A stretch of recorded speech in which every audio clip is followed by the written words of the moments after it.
Assalamualaikum warahmatullahi wabarakatuh. Selamat pagi, siang, malam, Bu Laili dan teman-teman semua.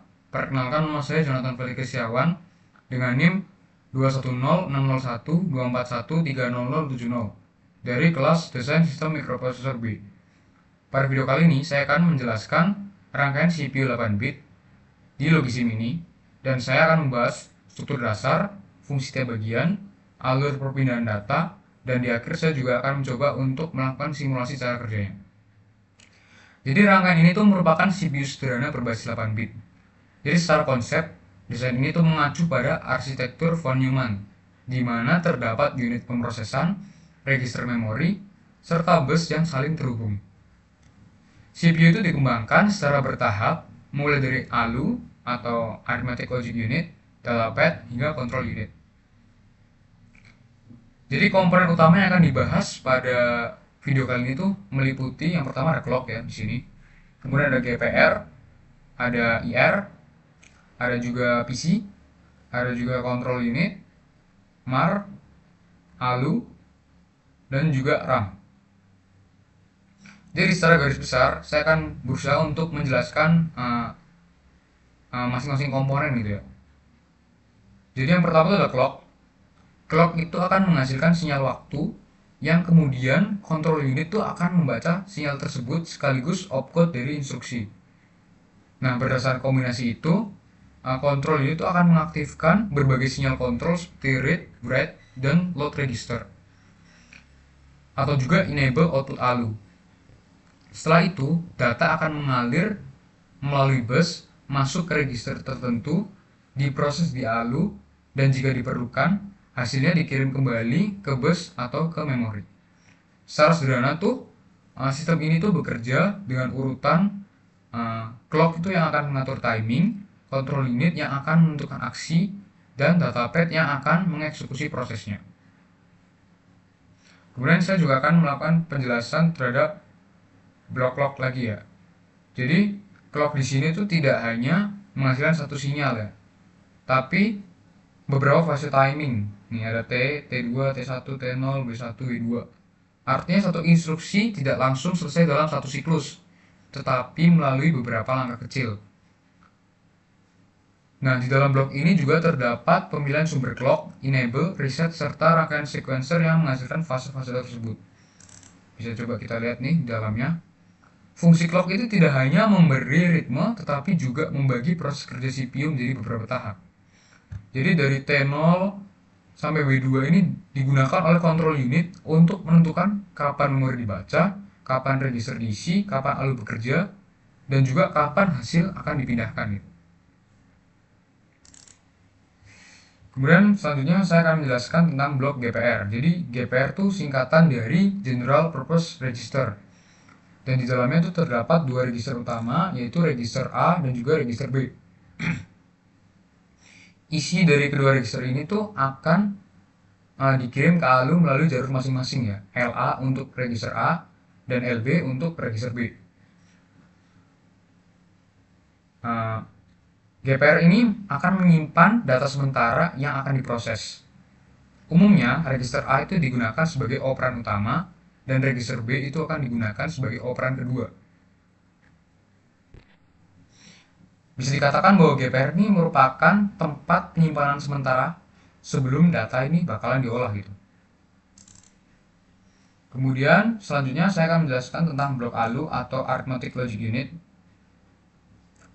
Jadi Arithmetic Logic Unit ini merupakan bagian yang melakukan operasi perhitungan dan juga logika ya. Jadi ALU ini akan menerima 2 input 8 bit dan juga menghasilkan satu output 8 bit. Operasi yang tersedia itu meliputi penjumlahan, pengurangan, serta operasi logika seperti OR. Di dalamnya itu terdapat beberapa komponen-komponen penting ya, seperti full adder, complement, OR, selector, dan deteksi nol. Di dalam ALU ini terdapat 1 bit full adder sebagai unit dasar penjumlahan, 8 bit full adder sebagai gabungan beberapa unit 1 bit, komplement untuk mendukung operasi pengurangan, OR untuk operasi logika, dan juga selector untuk memilih hasil akhir. Kemudian bisa dilihat juga di sini bahwa dalam ALU itu terdapat beberapa sinyal kontrol seperti SU itu untuk mode pengurangan, EU itu untuk pemilihan operasi, dan juga EALU untuk mengeluarkan hasil ke bus. ALU ini tugasnya itu mengolah data dari register dan mengirimkan hasilnya sesuai perintah kontrol unit. Kemudian yang selanjutnya saya akan menjelaskan tentang IR. Jadi IR itu singkatan dari Instruction Register yang berfungsi untuk menyimpan instruksi yang diambil dari memori. IR ini fungsinya itu memisahkan instruksi menjadi dua bagian utama, yaitu opcode dan juga address. Dalam IR tuh bentuknya seperti ini ya. Jadi opcode itu digunakan oleh control unit untuk menentukan operasi, sedangkan address digunakan untuk akses data. IR berperan dalam proses penyimpanan sekaligus decoding instruksi.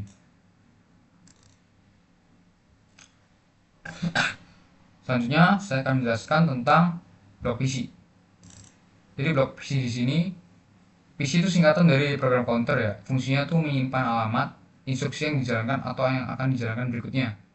PC itu memiliki mekanisme insertion sehingga setelah satu instruksi diambil, alamat berikutnya akan otomatis disiapkan. PC itu bertindak sebagai penunjuk urutan instruksi. Kemudian selanjutnya saya akan menjelaskan juga tentang blok MAR. MAR itu Memory Address Register, fungsinya menyimpan alamat yang akan digunakan saat mengakses memori. Alamat itu akan dimuat melalui sinyal LM, lalu akan diteruskan ke RAM.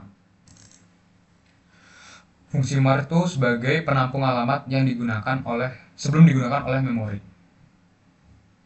Kemudian ada RAM di sini. RAM itu singkatan di Random Access Memory. Fungsinya itu Jadi RAM tuh punya dua jalur utama ya, yaitu address dan juga data. Alamat tuh berasal dari MAR, sedangkan data ditransfer melalui bus. ER itu untuk membaca datanya, dan WR itu untuk menulis datanya. RAM ini tuh punya kapasitas 256 alamat dengan lebar data 8 bit. Kemudian ada yang terakhir control unit ya, atau CON di sini.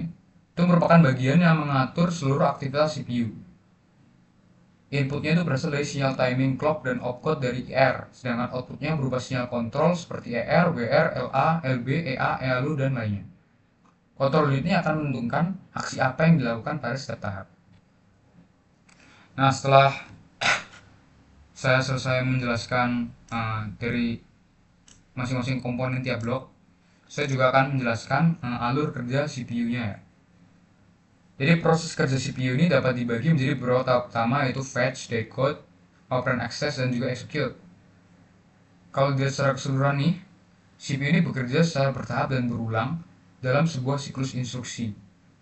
Setiap instruksi itu tidak langsung selesai dalam satu langkah, tetapi melewati beberapa proses yang dikontrol oleh yang diatur oleh sinyal clock dan juga oleh control unit. Tahap pertama itu fetch, yaitu proses pengambilan instruksi dari memori. Jadi PC akan menunjuk suatu alamat dalam RAM ya. Alamat tersebut kemudian akan dikirim ke MAR. Nih. Lalu RAM akan mengeluarkan data yang tersimpan pada alamat tersebut. Data ini merupakan instruksi yang kemudian dimasukkan ke dalam Instruction Register atau IR. Setelah berhasil diambil, akan masuk ke tahap decode. Di sini, IR akan dipisahkan menjadi opcode dan address. Opcode digunakan oleh control unit untuk menentukan jenis operasi yang harus dilakukan, sedangkan address digunakan jika instruksi tersebut membutuhkan akses ke data di memori. Jika instruksi membutuhkan data tambahan, CPU akan mengambil operan dari memori. Address yang sudah didapat sebelumnya dikirim ke MAR, kemudian RAM akan mengeluarkan data tersebut ke bus. Data juga akan disimpan terlebih dahulu di register seperti di A atau B sebelum diproses lebih lanjut. Kemudian tahap yang terakhir yaitu tahap execute, yaitu tahap eksekusi instruksi. Nah, pada tahap ini tuh control unit akan mengaktifkan ALU sesuai dengan opcode. Data dari register A akan diproses misalnya untuk penjumlahan, pengurangan, ataupun bisa juga untuk logika gitu. Nah, hasil dari ALU ini kemudian dapat disimpan kembali ke register, dikirim ke bus, atau ditulis ke RAM tergantung dari jenis instruksinya. Seluruh proses ini itu berjalan berdasarkan timing dari clock ini nih. Sehingga setiap langkah yang terjadi secara teratur dan juga sinkron gitu. Setelah salah satu instruksi selesai dijalankan, program counter akan bertambah secara otomatis untuk menunjuk ke instruksi berikutnya, dan siklus ini akan terus berulang begitu. Nah, selanjutnya saya juga akan mencoba untuk mensimulasikan cara kerjanya. Jadi di sini tuh bisa dimulai dengan mengisi RAM menggunakan nilai-nilai yang acak ya. Kita coba isi RAM terlebih dahulu dengan nilai-nilai yang acak ya. Misal 02, geser sini berapa ya, 05, misal sini 9A, saya lagi mungkin 3C mungkin ya, kemudian ada 8D mungkin ya, terus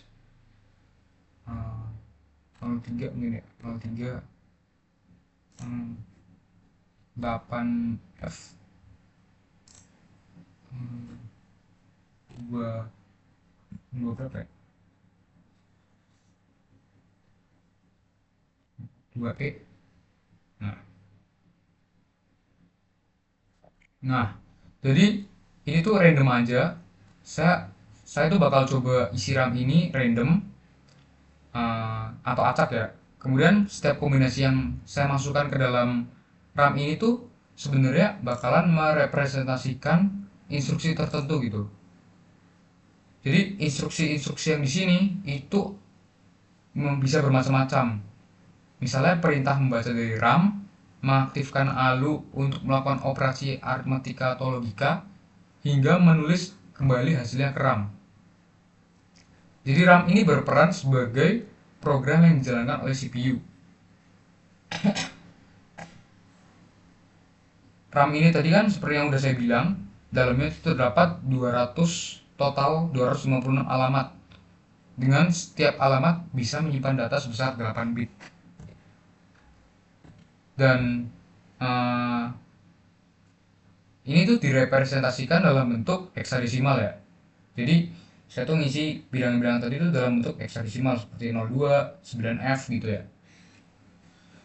Jadi dengan struktur ini tuh CPU bisa mengakses berbagai instruksi maupun data secara fleksibel. Jadi nih, ini kan kalau gini simulasinya bakal mati ya. Kalau saya running atau saya pencet ini tick enable-nya, clock nih bakalan bekerja kan. Selama proses ini berlangsung tuh clock bakalan mulai berdetak secara periodik gitu.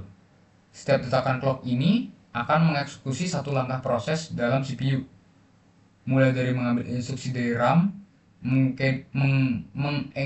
mengdekode instruksi tersebut, baru menjalankannya gitu. Selama proses berlangsung ini, kita juga bisa mengamati bagaimana nilai data berpindah dalam rangkaian. Misalnya, nilai apa yang masuk ALU, dan seperti apa hasil yang keluar. Semua itu tuh sangat bergantung pada instruksi yang sedang dieksekusi saat itu. Ini juga bisa diubah ya, tick frekuensinya. Misalnya saya ubah ke 8 Hz kali ya. Nah, ini bisa kelihatan juga kayak makin cepet gitu ya, detak dari clocknya. Dan itu detak dari clock ini mempengaruhi kinerja dari blok-blok yang lain. Coba juga saya pengen coba frekuensinya saya ubah ke 512 misal. Nah, ya bisa dilihat sendiri lah ya, detak dari clock ini akan makin cepat gitu. Jadi pokoknya dalam setiap detakan clock ini tuh bakalan mengeksekusi satu langkah proses dalam CPU. Jadi bakalan menjalankan program gitulah. Dari simulasi ini tuh bisa dilihat juga bahwa kita tuh bisa melihat bagaimana sebuah CPU sederhana bekerja gitu. Bentar, coba ke 16. Nah, kita bisa melihat bagaimana CPU sederhana bekerja mulai dari membaca instruksi hingga menghasilkan output, sehingga konsep kerja dari mikroprosesor ini jauh lebih mudah dipahami secara visual.